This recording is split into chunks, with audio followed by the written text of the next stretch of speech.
Good morning and welcome back to Born in the Wilderness. We have covered a lot of ground together. We've asked some questions. We've asked, who is this God? At the beginning of the series, that was one of the most important questions. And we watched him open the Red Sea when there was nowhere to go. And last week, we stood at the bitter water of Mara and we met Yahweh Rapha, the Lord who heals. And now we're going to meet the children of Israel in the wilderness of sin.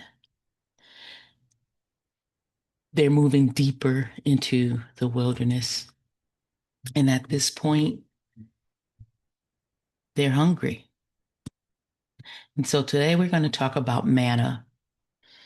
And this one is going to be about something we all struggle with, whether we want to admit it or not. And that is trusting God one day at a time.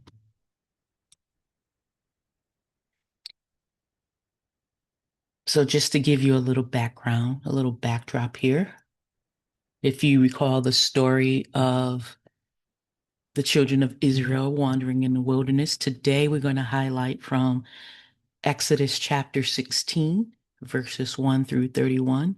And please always take the time to read the full of chapter in context because, this is just highlights, but read the chapter so you can get a feel of what they were going through.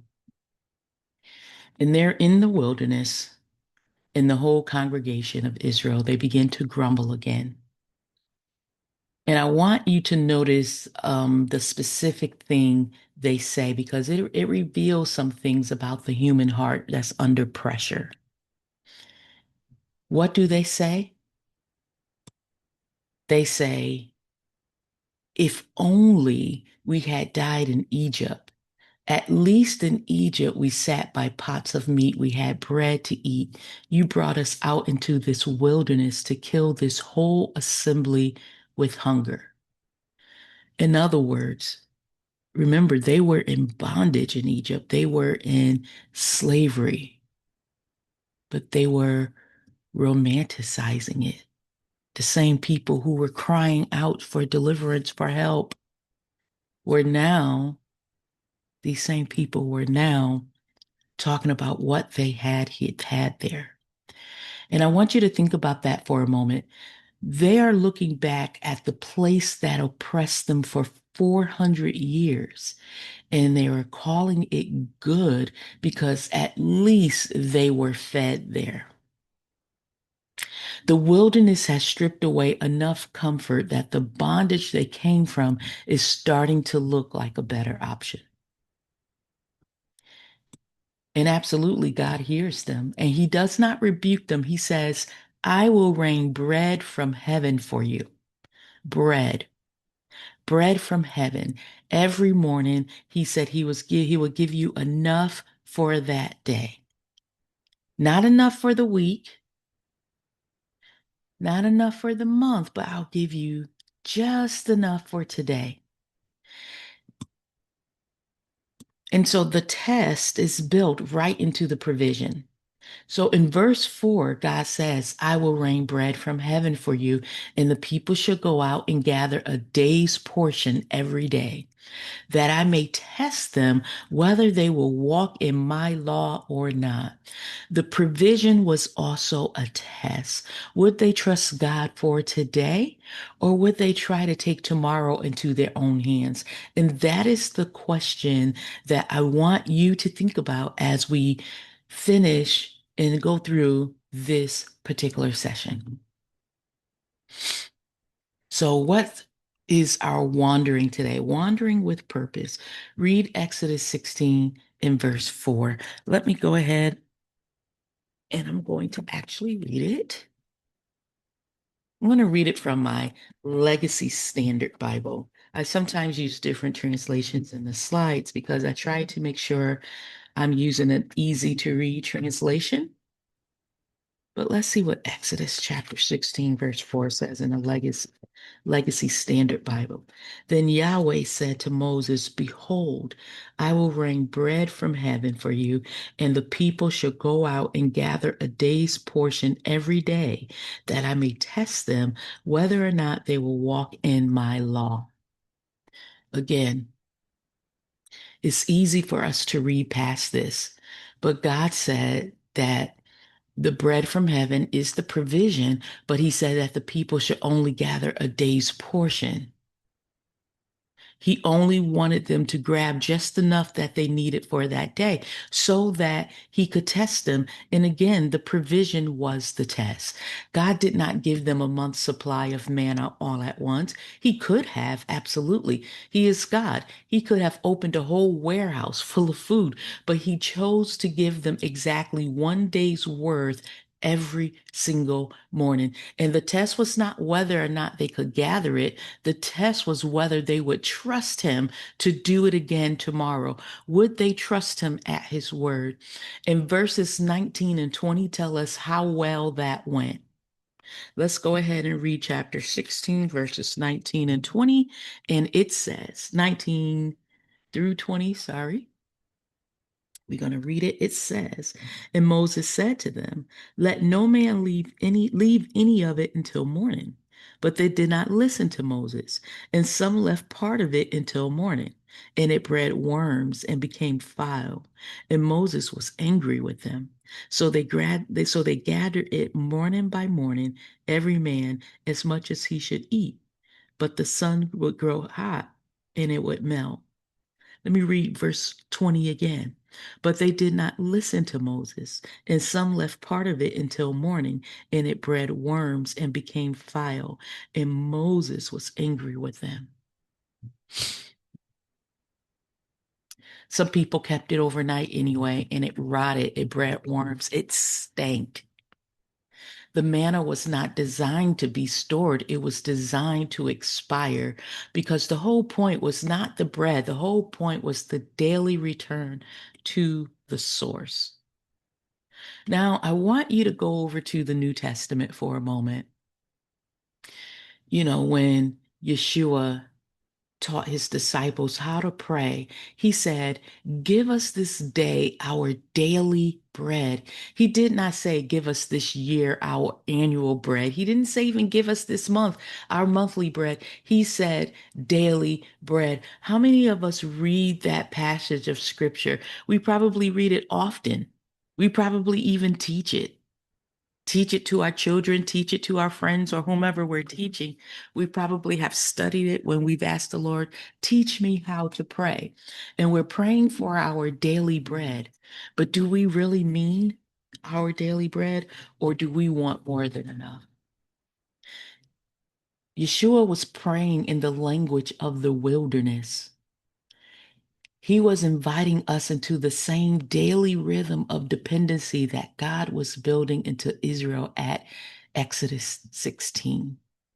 And that is what I want you to know.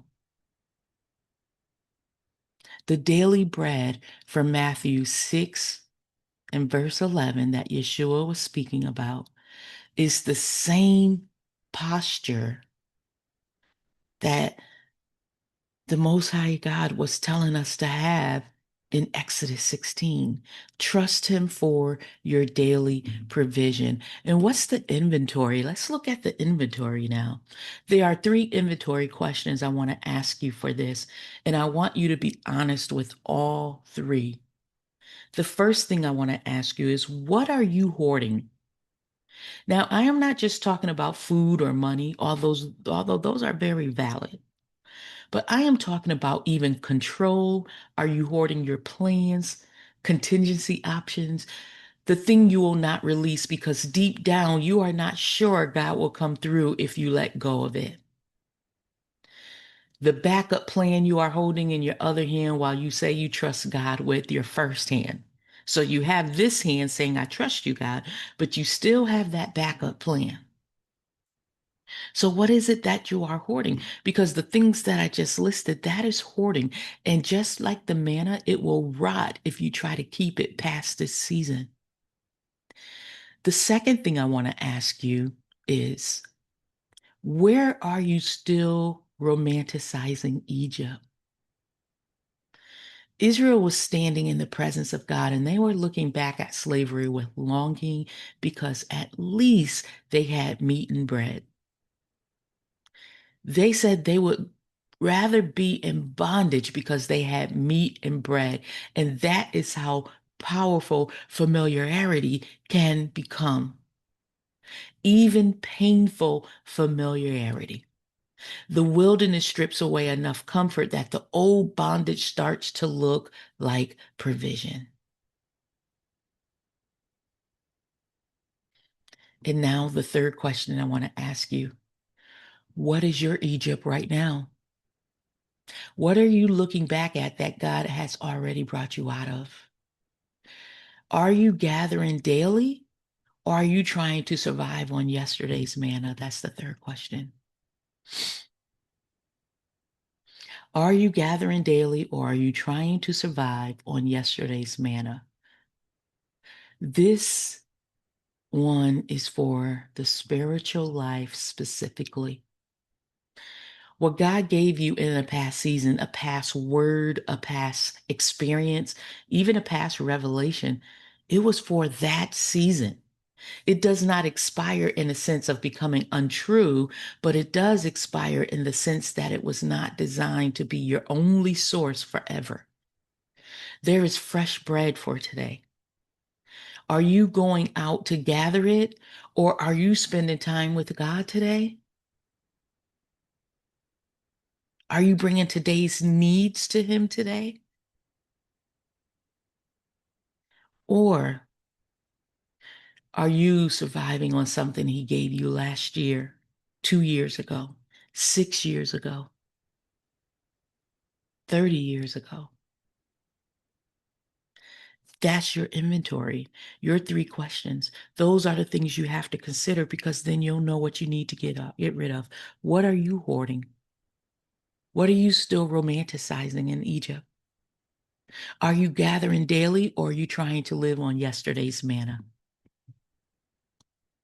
Now let's learn the landscape of this particular wilderness season. This is what God is teaching in this wilderness at Exodus 16. What is it that we can get from it? Daily bread is not a lack of provision. It is an invitation. I want you to reframe the way you think about seasons where God gives you just enough for today. Most of us interpret that as God being stingy or holding back because we would prefer that He just gives us more than enough. We want everything. We want the full account. We want the security of knowing that the next 12 months are covered. But God consistently gives us daily in the wilderness. And the reason is not due to scarcity, it is due to relationship.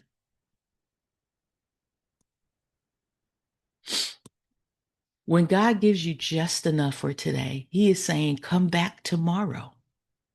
He is building a rhythm, a daily appointment, a practice of return. And the people who come out of wilderness seasons, the ones that come out the most formed are the ones who learn to keep that appointment every morning. The second thing he is teaching is that dependency is not a weakness, it really is a formation. 40 years of waking up to manna, 40 years of going out and gathering, of learning that if they did not go out and gather, they would go hungry. And if they did not go out and gather, there wouldn't be enough for that day because they weren't obedient. But if they did go out and gather, there would be enough. And that built something into the people of Israel that no amount of abundance ever could have, because they grew into a people who knew from daily lived experience that God provides.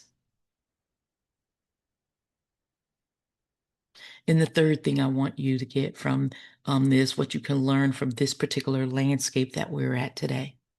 Self-sufficiency is the enemy of intimacy. Self-sufficiency is the enemy of intimacy. The wilderness strips away your ability to handle things on your own, not to punish you, but to create a space for the daily relationship that provision by abundance would have made unnecessary. Think about it. If you had more than enough all of the time, everything was going well, how many of you would literally seek God for the daily bread? So, what is our declaration for today? Or what has to die? Before we get to the declaration, what has to die? There are two things. First, self sufficiency has to die. I'm not saying that productivity has to die or wisdom. I'm not saying that you can't plan or anything like that, but self-sufficiency and that's the specific belief that if you just had enough stored up, enough money, enough security, you had enough options, enough control, you would not need to depend on God every day. That belief is a lie, and it is a lie that will keep you gathering extra manna and watching it rot in your hands. God designed the manna to expire. He designed the wilderness provision to be daily, not because he could not do it another way, but because he wanted a people whose daily life was structured around returning to him. And that is what he still wants. Dependency on God is not a failure of planning. It is the point of the wilderness. Understand, if you feel in your spirit that you have a plan, please don't execute that plan without submitting it to the Lord. Because I'm not saying that in your self-sufficiency that you can't have a plan. Don't misunderstand. But self-sufficiency means that you rely on yourself. You rely on your own plans. You rely on whatever you can do to get it done or to try to get you out of the wilderness. No, you could plan, you can have vision, you can have options, but you submit every one of them to the Most High God and you ask Him for His wisdom. And then you walk out that plan based on what He has revealed, what He has told you, because you pray, not my will, but thy will be done. The second thing is that needs to die is the need for tomorrow's security today. Anxiety about the futures is yesterday's manna, but carried forward. You are picking up something that was not given to you yet, and you're trying to eat it today, and it will breed worms. It will breed worry and fear, sleeplessness, the constant low grade dread that comes from trying to manage a future that has not happened yet. God has provision for tomorrow. He will have bread on the ground in the morning, but He will not give it to you today because today's bread is today's bread. So you trust Him with tomorrow when tomorrow comes. That is the practice. That is the rhythm. That is what 40 years of manna was building. And I'm being led right now. This is not even in my notes. I'm being led right now to talk to people that's in ministry. You're in ministry and you're wondering why your ministry isn't growing. And you're wondering why things don't seem to be taking off the way you believe it should be taking off. And it's causing you to feel a level of depression. It's causing you to want to give up because you're looking at everything around you. You're looking at everyone else around you and you're asking, why can't I be like them? Why is it that people are not coming to me the way they're flocking to others? Why is My YouTube channel is not growing? Why is it my Facebook page doesn't have the number of likes that everyone else has? Why? And I hear what I hear him saying right now. You have to die to self-sufficiency. You have to die for the need for tomorrow's security today.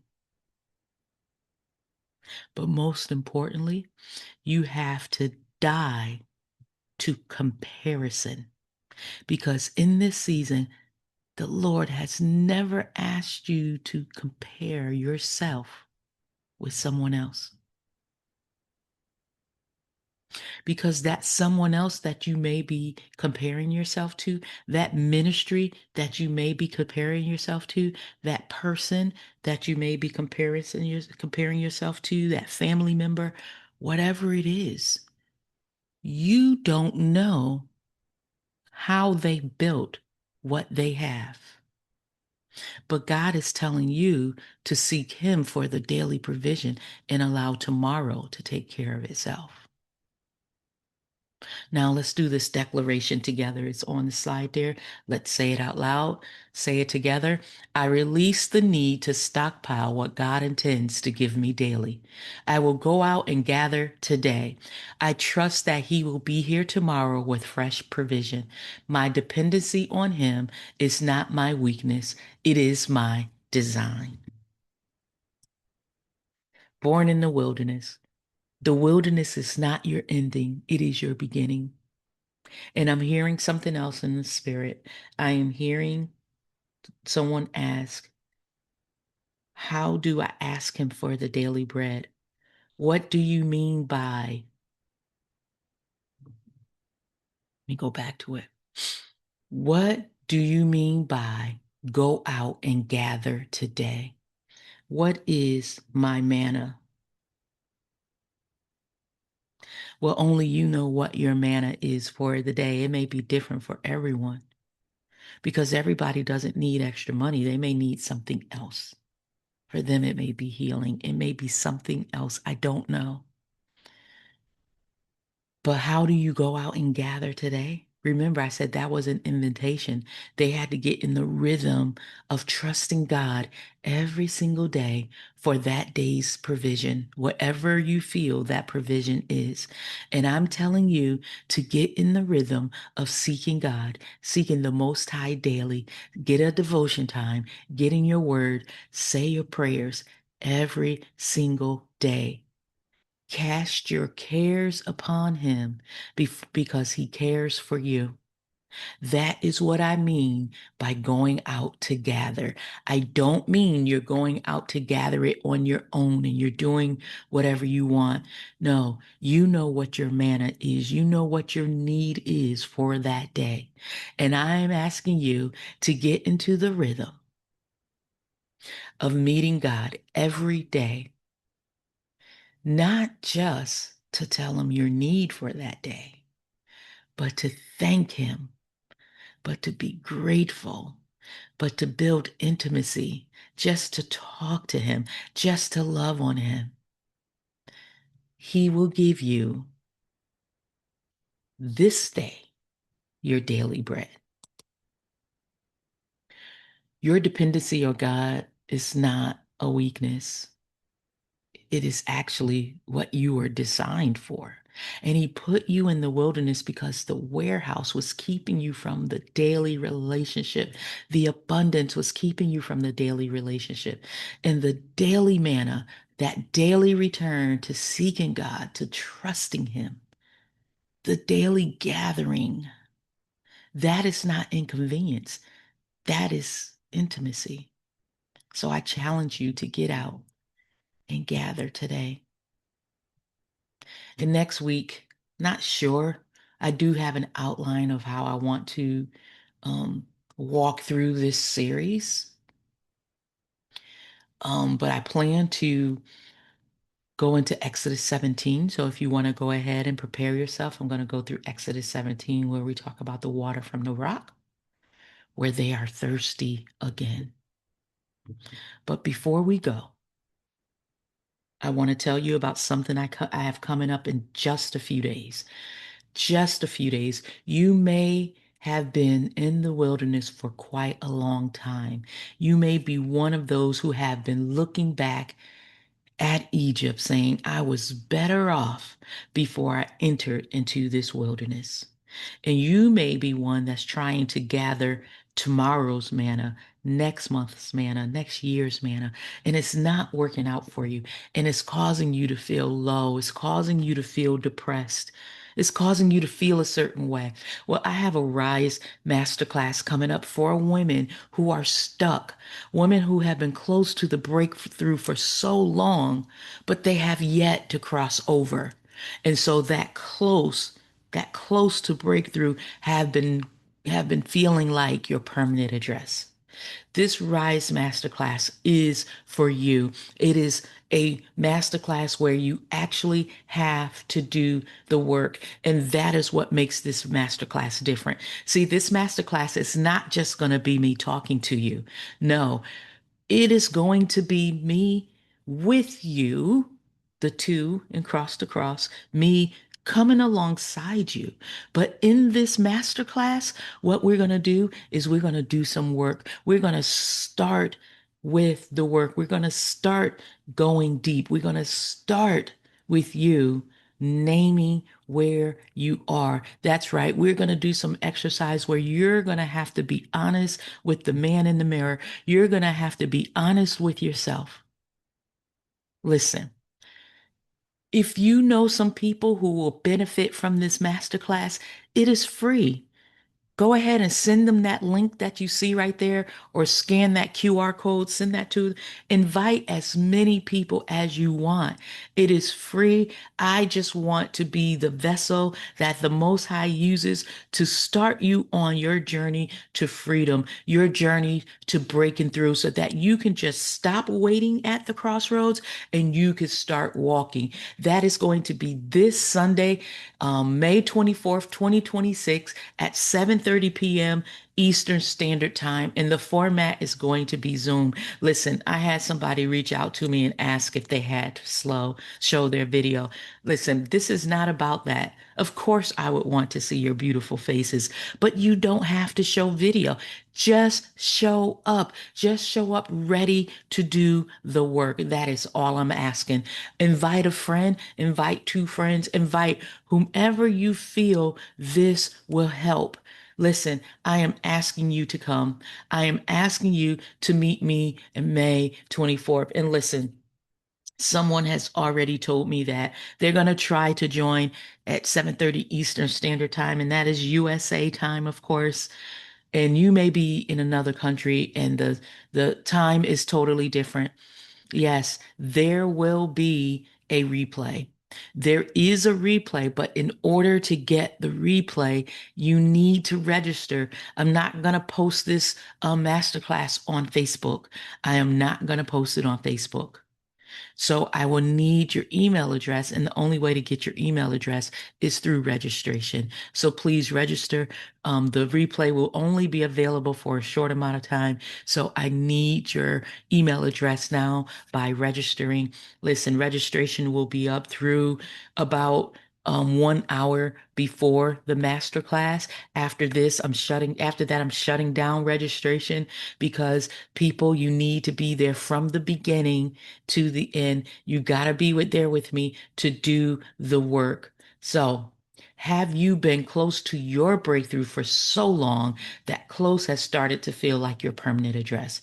And you are not stuck because you stopped trying. You are stuck because the pattern underneath the trying has never been addressed. And we are going to begin to address it in this masterclass. Listen, thank you for joining me today. I pray right now for those of you that are in your wilderness seasons that you begin to gather today. Don't wait. You can meet with God right after you listen to this video. You can start this moment if you haven't begun already, because what was revealed today requires a response.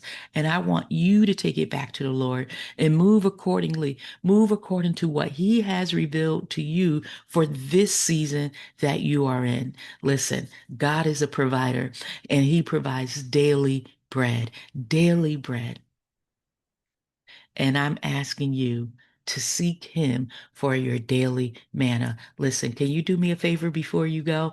Can you go ahead and like this video? Like this video so others can begin to see it. Share, share, share, share it on your social media, share it with your friends, share it with your family.